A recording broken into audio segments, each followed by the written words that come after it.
In a gleaming office tower in the heart of the city, the employees move through their workdays in a blur of meetings, calls, and deadlines.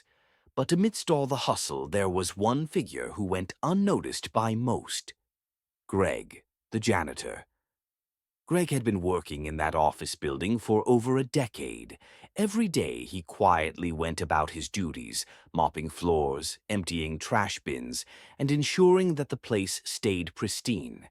He never asked for recognition, but there was one person who made it his mission to make Greg's life miserable: Stephen, the manager of the office. Stephen had recently been promoted to a higher position, and with his new title came an inflated sense of superiority. His demeanor was cold and dismissive, and he took every opportunity to assert his authority. And the target of his disdain? Greg. Every day, Stephen would find some excuse to belittle him. If the floors weren't spotless enough, he'd sneer and say, "This is a business, not a dump. Can you even do your job properly?" Or if Greg was a few minutes late, Stephen would bark, "You're supposed to be here at 7 a.m., not 7:05. I should dock your pay for this." Greg never responded. He simply nodded and continued working. But deep down, the insults stung. He could tell Stephen's treatment of him wasn't just about cleaning. It was about the fact that Greg didn't fit into the polished world that Stephen had built for himself. One day, the office was hosting an important client. The building had been cleaned top to bottom, and every employee was expected to put their best foot forward. Greg had worked extra hard to ensure everything was perfect, but as the morning went on, the office started to fill with tension. Stephen was pacing around, barking orders to his team, trying to make a good impression on the clients. His pressure began to seep into every corner of the office, and even Greg could feel the strain in the air. In the midst of the chaos, Stephen stormed into the hallway where Greg was cleaning. His eyes narrowed when he saw a small smudge on the floor, barely visible to anyone. Greg was on his knees, polishing the floor with a rag, trying to make sure the office looked perfect for the client's visit. "Greg," Stephen's voice cut through the silence, "what is this mess? You had one job. One job. Look at the floor. It's not even clean. How do you even manage to mess this up?" Greg looked up, his face tired but calm. "I'm sorry, sir," he muttered, getting to his feet and grabbing his mop. But Stephen wasn't done. "You should be," Stephen sneered. "You're nothing but a janitor. You don't even belong here. Do you think anyone notices you? Do you think anyone cares what you do? You're just in the way." The words stung, but this time Greg didn't just nod. He paused, standing silently as the words hung in the air. He looked Stephen in the eye, his expression changing from tiredness to something else, something deeper. "Stephen," Greg began, his voice quiet but steady, "you think you're better than me because you have a title. You wear a suit, sit in a fancy office, and get paid more. But let me tell you something.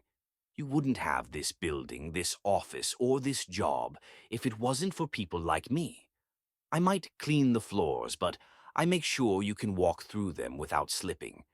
I empty the trash, but I'm making sure your workspace stays clutter-free so you can focus on what matters to you. I do my job because it's important. No one sees the work I do, but it's what keeps everything running." Stephen froze, his smirk slowly fading as Greg continued. "You treat me like I'm less than you because of my job, but I'm proud of what I do, because no matter what position I hold, I'm always going to be a human being. You? You might be the manager, but the way you treat people, that's what defines you." With that, Greg turned and began to walk away, the mop swishing across the floor. But Stephen stood frozen, his mind racing. What was he hearing? He wasn't sure what it was, but something about Greg's words made him stop in his tracks. The clients arrived, and Stephen went about his day, trying to keep a composed exterior. But Greg's words haunted him. He kept thinking about how Greg had never once responded to his insults. How, despite the way he was treated, Greg had never tried to fight back. It wasn't until that moment that Stephen realized how badly he had been behaving. Later that evening, after the clients had left, Stephen found himself walking to the janitor's closet. He had never done this before, but something about the day had changed him. Greg was there, putting his cleaning supplies away. "Greg," Stephen said quietly, his voice far gentler than usual, I...